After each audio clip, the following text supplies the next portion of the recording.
하나님의 말씀 룻기서 1장 1절에서 5절까지입니다. 구약성경 룻기 1장 1절에서 5절까지 한 절씩 하나님 말씀 교독하기로 하겠습니다. 룻기서 1장 1절 하나님 말씀입니다. 사사들이 치리하던 때에 그때에 흉년이 드니라. 그 땅에 흉년이 드니라. 유다 베들레헴의 한 사람이 그의 아내와 두 아들을 데리고 모압 지방에 가서 거류하였는데 그 사람의 이름은 엘리멜렉이요 그의 아내 이름은 나오미요 그의 두 아들의 이름은 말론과 기럯이니 유다 베들레헴 에브라 사람들이더라. 그들이 모압 지방에 들어가서 거기 살더니 나오미의 남편 엘리멜렉이 죽고 나오미와 그의 두 아들이 남았으며 그들은 모압 여자 중에서 그들의 아내를 맞이하였는데 하나의 이름은 오르바요 하나의 이름은 루시더라. 그들이 거기에 거주한 지 10년쯤에 5절 같이 합니다.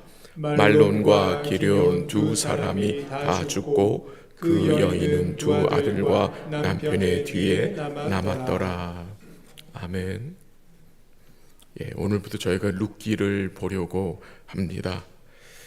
룻기서를 생각하면 여러분 머릿속에 어떤 내용이 떠오르십니까? 혹시 러브 스토리가 생각나십니까? 룻이 보아스를 만나 사랑하여 결혼하는 스토리, 아니면 그 힘들다는 시어머니와 며느리가 사랑한 스토리. 이 내용들이 모두 룻기에 나오지만 이 내용들은 모두 메인 스토리는 아닙니다. 그 서브 스토리입니다. 그러니까 부가적인 스토리란 말입니다. 룻기서에서 강조되는 메인 스토리는 구속의 스토리입니다. 구원의 스토리입니다. 어떻게 언약의 외인이, 그러니까 언약 밖에 있는 자가 하나님의 백성이 될 수 있는지, 즉 죄인의 구속을 이루기 위하여서 하나님이 어떻게 역사하셨는지를 이 룻기서를 통해서 우리는 볼 수 있습니다. 죄는 인간을 하나님께로 나아갈 수 없게 합니다. 불락을 한다는 말이죠. 에베소 2장 12절에 보면 이런 말씀이 나와요. 그때 너희는 그리스도 밖에 있었고 이스라엘 나라 밖의 사람이라 약속의 언약들에 대하여는 외인이요 세상에 소망이 없고 하나님도 없는 자이더라. 이게 죄인의 모습이죠. 그리스도 밖에 있었고 언약에 대해서는 외인이었고 소망 없는 자, 하나님이 없는 자였는데 이런 자들에게 어떻게 하나님의 구속의 은혜가 임했는지를 룻기서는 보여줍니다. 놀라운 사실은 이 룻기서는 이 하나님의 구속의 은혜가 이스라엘을 넘어 모압까지 나아가고 더 나아가 열방까지 나아가는 그 시작점을 우리로 보게 합니다. 그 하나님의 구속의 역사를 이루시기 위하여서 하나님은 보아스와 룻의 부부를 통해 후손으로 누가 오게 하시죠?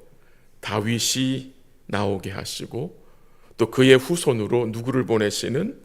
예수님을 보내시는 이 하나님의 구원 계획을 준비하신 것입니다.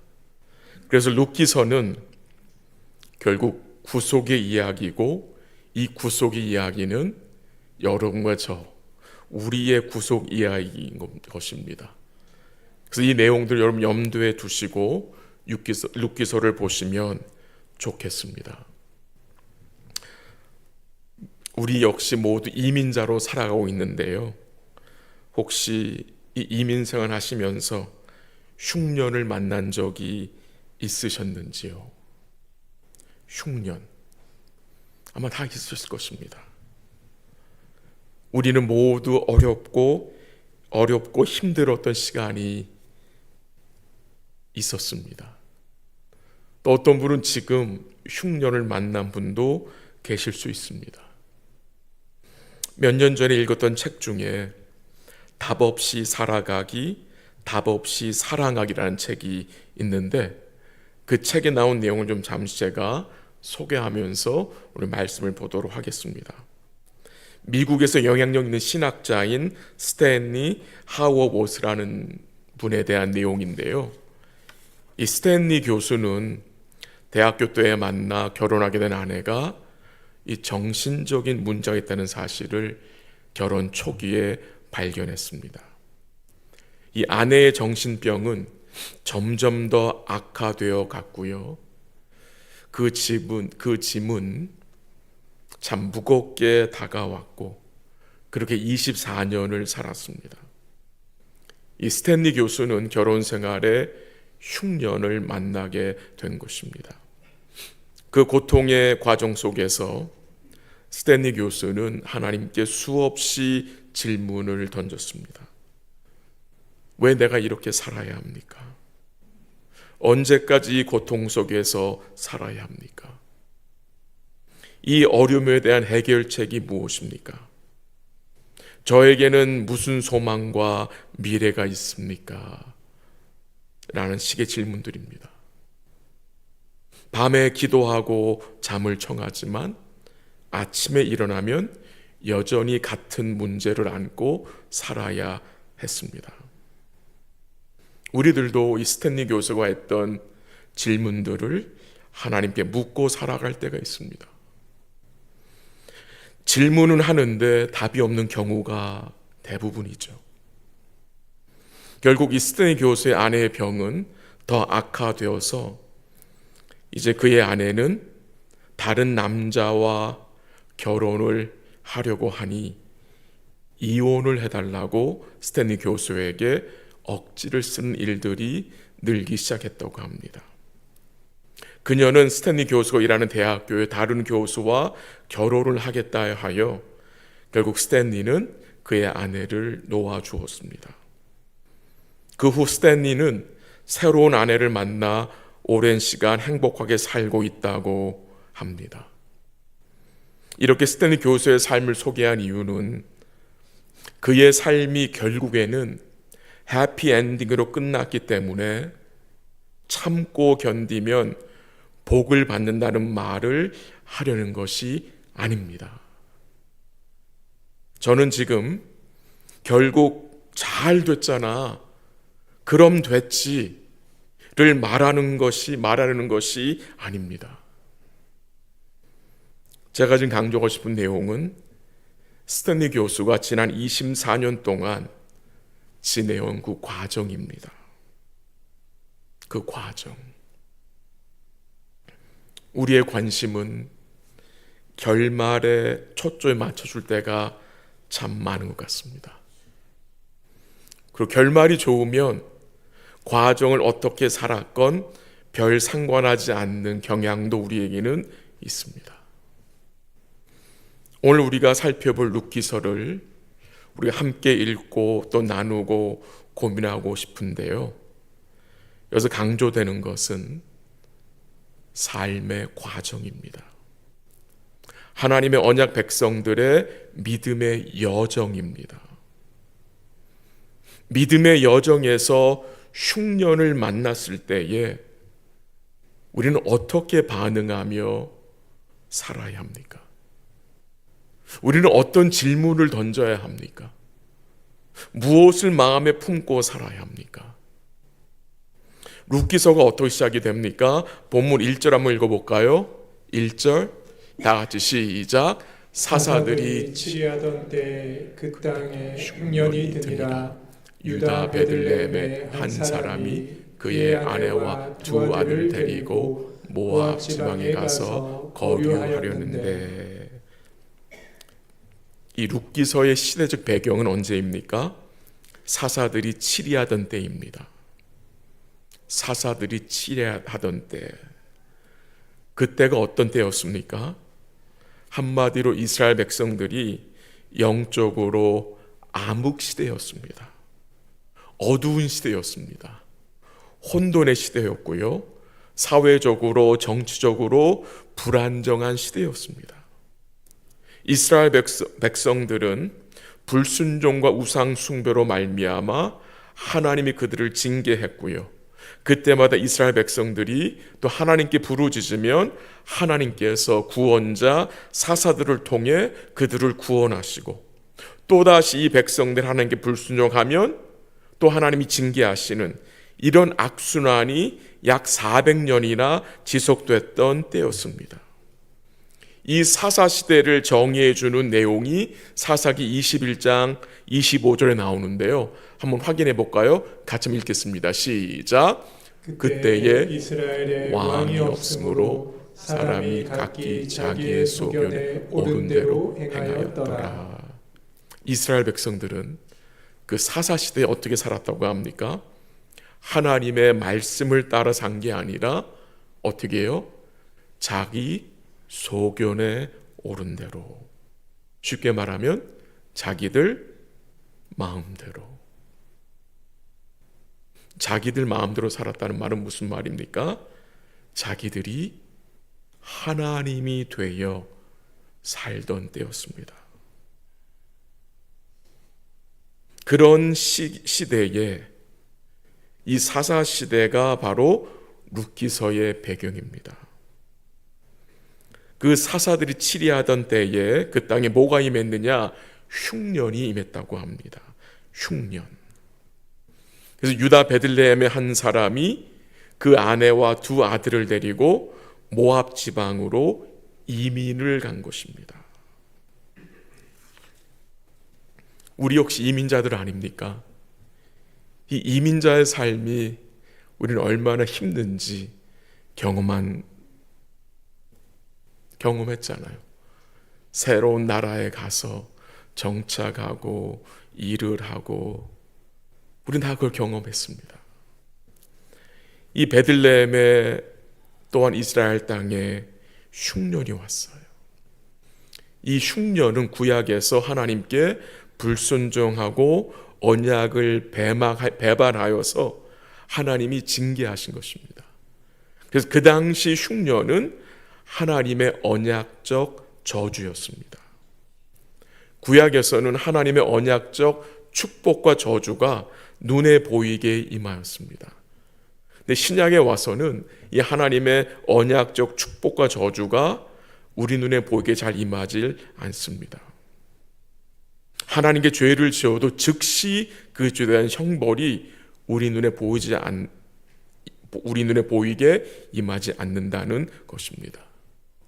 우리 생각에는 하나님의 심판이 즉각적으로 임하면 이 범죄자들이 우리가 좀 더 두려운 마음으로 신앙생활을 좀 잘하지 않겠나 그렇게 생각할 수 있겠지만 그렇지 않습니다. 심판이 임해도 잠시는 우리의 마음이 흔들릴 수 있는데요, 그걸 통해서 변하지 않습니다. 너무도 아이러니한 사실은 원래 이 베들레헴의 뜻이 무엇인지 아십니까? 떡집입니다. 떡집. 떡집이라는 베들레헴에 하나님의 언약적 저주가 임하여서 떡과 소산물을 낼 수 없는 황무한 땅이 되었다는 것입니다. 그래서 그곳 살고 있던 엘리멜렉이 아내를 데리고 두 아들을 데리고 약속의 땅을 떠나 이방 나라인 모압으로 이민을 간 것입니다. 나름대로 꿈을 안고 갔겠죠. 엘리멜렉은 모압이 어떤 땅인지 알고 있었을 것입니다. 이방 나라고 우상을 섬기는 나라고 또 자녀들을 그들의 우상에게 바치는 나라인 것을 알고 있었지만 그는 그 땅을 떠나서 모압으로 간 것입니다. 근데 어떤 일이 벌어집니까? 본문 3절에 보면 어떤 일이 생깁니까? 나오미의 남편 엘리멜렉이 죽고라는 말씀이 나오고 나오미와 그의 두 아들이 남았다는 말씀이 나옵니다. 근데도 나오미는 어떻게 합니까? 다시 떡집인 베들레헴으로 돌아오지 않고 계속 그 땅에 머물러 있었습니다. 나오미의 두 아들이 있었어요. 말론과 기럨. 이 두 아들이 모압 여인들과 결혼을 하게 됩니다. 하나님은 그의 백성들이 이방 여인과 결혼하는 것을 금하셨지만 그들은 이 이방 여인들과 결혼을 했습니다. 결혼한 이후에 나오미는 견딜 수 없는 고통을 또다시 만나게 됩니다. 어떤 고통이었습니까? 그의 두 아들 말론과 기럨이 그 이방 땅 모압에서 죽게 되었습니다. 하나도 아니고 두 아들이 다 죽게 된 것입니다. 마치 하늘이 무너지고 땅이 꺼지는 슬픔이었을 것입니다. 이제 그 이방 땅에서 과부 셋만 남았습니다. 세 과부가 험난한 세상을 살아가야 하는 것입니다. 남편도 없습니다. 아들들도 없습니다. 손자들도 없습니다. 기업을 물을 남자는 이제 한 명도 남지 않았습니다. 이제 나오미가 속했던 가문은 이스라엘에서 그리고 하나님의 언약에서 끊어지게 된 상황입니다. 이 나오미의 이름의 뜻은 기쁨이란 뜻입니다. 근데 나오미 마음에 기쁨이 있었겠습니까? 오늘 본문은 아닌데요. 룻기서 1장 20절에 보면은 나오미가 뭐라고 말합니까? 나를 나오미라 부르지 말고 마라라 부르라고 했습니다. 나를 마라라 부르라. 이 마라라는 뜻이 슬픔, 괴로움이란 뜻입니다. 뭘 말합니까? 나오미는 기쁨이 없다는 말입니다. 내 마음에는 슬픔과 괴로움뿐이라고 말하는 것입니다. 그 과정 속에서 결국 나오미가 어떤 결정을 내립니까? 여호와께서 자기 백성들을 돌보사 그들에게 양식을 주셨다는 소식을 듣고 어떤 결정을 내립니까? 다시 유다 베들레헴으로 돌아가기로 마음을 먹게 됩니다. 나오미가 모압 땅에서 10여 년을 생활하면서 남편을 잃고 두 아들을 잃었을 때에 그 나오미 마음속에 어떤 질문들이 있었겠습니까? 우리가 추측할 수 있는 질문은 어떤 거겠습니까? 이럴 수 있습니다. 왜 나의 남편을 데려가셨습니까? 왜 나의 두 아들을 그렇게 일찍 데려가셨습니까? 꼭 두 아들을 모두 데려가셔야 했습니까? 하나는 좀 남겨두시면 안 되는 것입니까? 라는 생각. 이 며느리들을 어떻게 합니까? 어떻게 해야 합니까? 이제 저는 이 며느리들과 함께 어떻게 살아야 합니까? 하나님이 정말 저를 돌보시고 계신 것은 맞는 것입니까? 라는 식의 질문들이 마음속에 들지 않았겠습니까? 이 질문들에 대하여서 나오미는 답을 알았겠습니까? 알 수가 없지요. 답을 모릅니다. 하나님은 답을 주지 않을 때가 많습니다. 여러분, 욥이 고난 당했을 때 하나님이 답을 주셨습니까? 맨 마지막에 가서 주셨어요. 그렇게 질문을 했는데 하나님은 욥에게 답을 주지 않았습니다. 욥이 고난당하는 이유를 설명하지 않았다는 말입니다. 근데 욥의 세 친구들이 찾아와서 마치 답을 아는 것처럼 욥에게 자기들의 생각들을 말했지요. 그 세 친구들의 말로 인해서 욥이 얼마나 고통을 당했습니까? 그들이 답이라고 제시한 것들로 인해서 욥은 더 고통스러워했어요. 왜 답을 안 주십니까? 왜 하나님이 욥에게 답을 안 주시는 것입니까? 나를 믿어라. 나를 인정해라. 그걸 요구하는 거 아니겠습니까?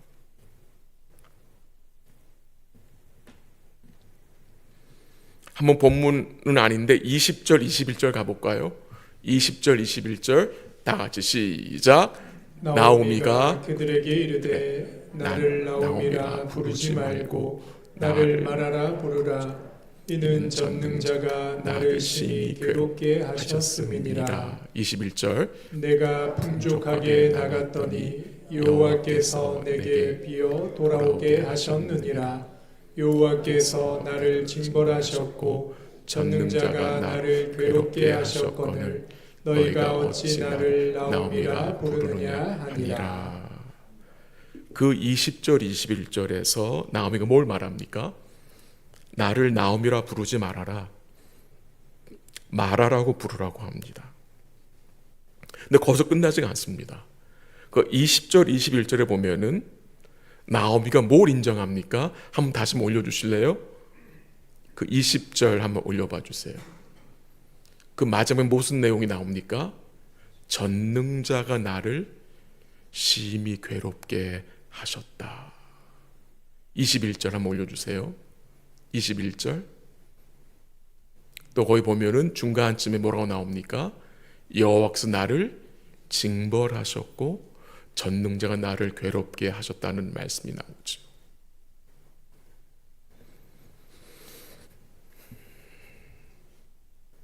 그의 마음이 슬픔으로 가득한데 나오미가 마음에 뭘 인정하고 있습니까? 전능자가 나의 삶에 개입하고 계시다는 것입니다. 전능자가 나를 심히 괴롭게 하셨다.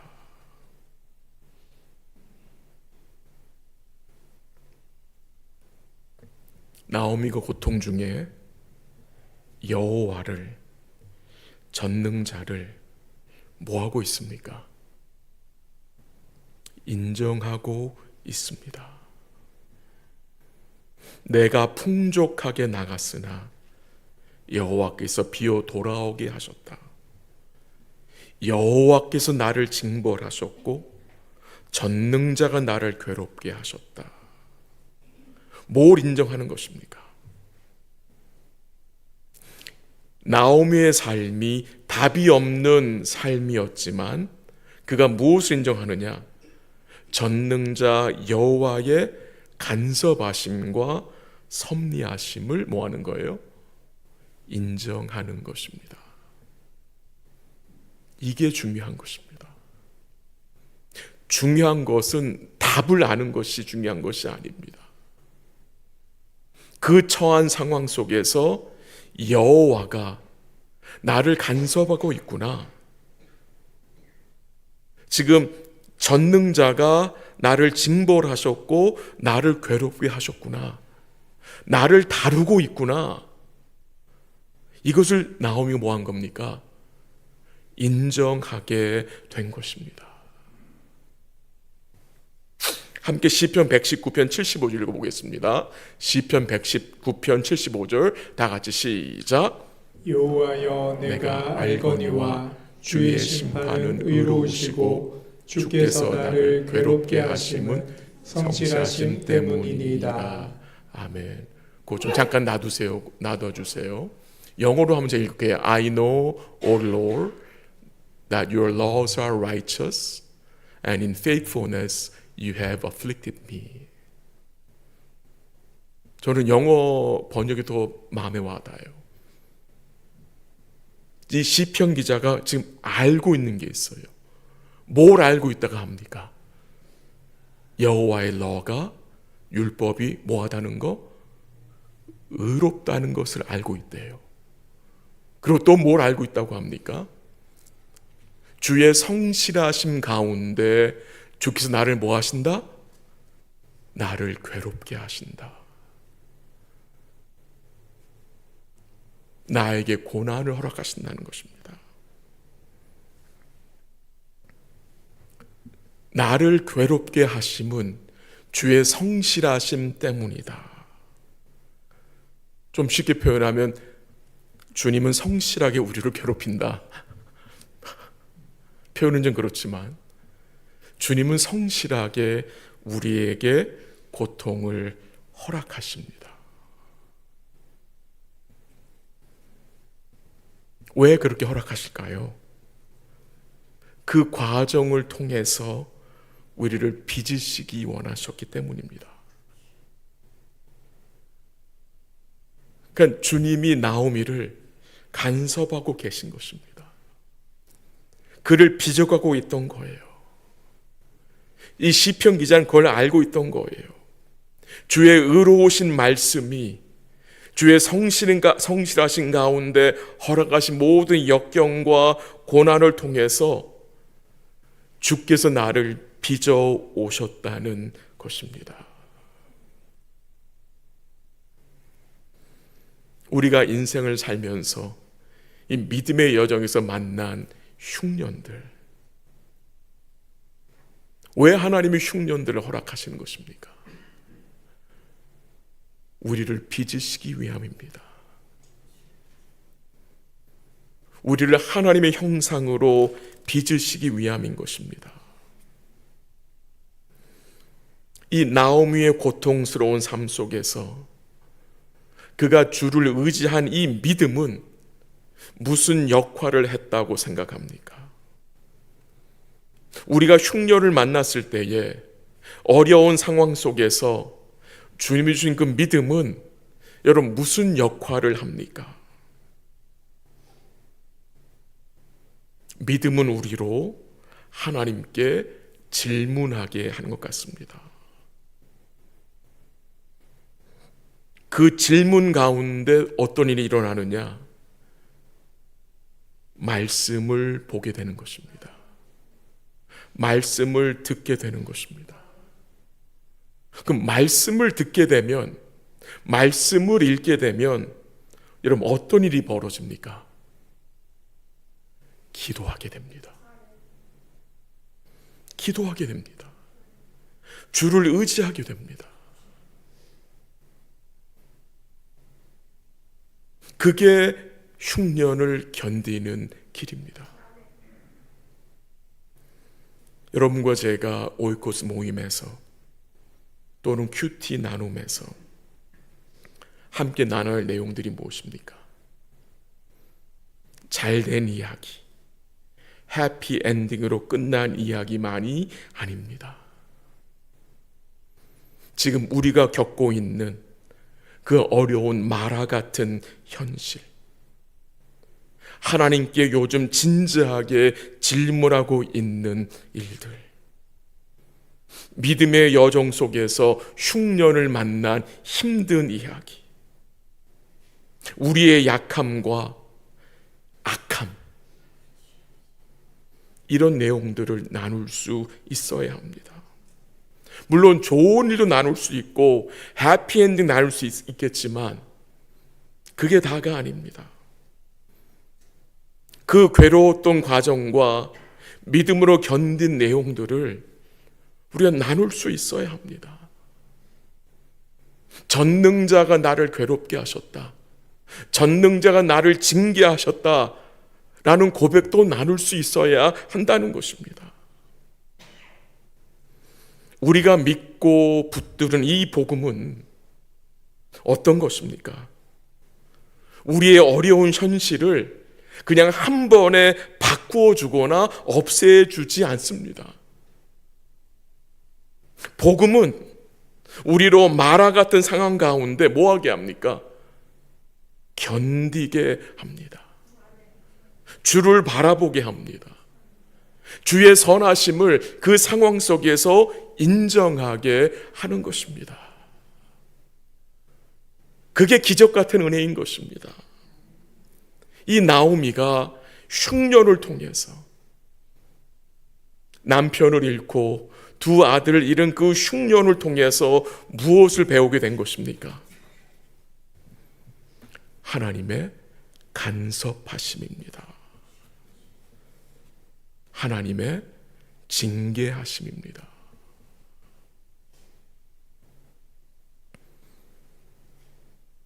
결국 나오미가 어떻게 합니까? 어떤 결정을 합니까? 오늘 본문은 아닌데 다음 주 본문인데요. 6절과 7절을 보면은 나오미가 다시 베들레헴으로 돌아가려고 결정을 합니다. 잘한 결정입니까? 잘못한 결정입니까? 정말 잘한 결정입니다. 왜요?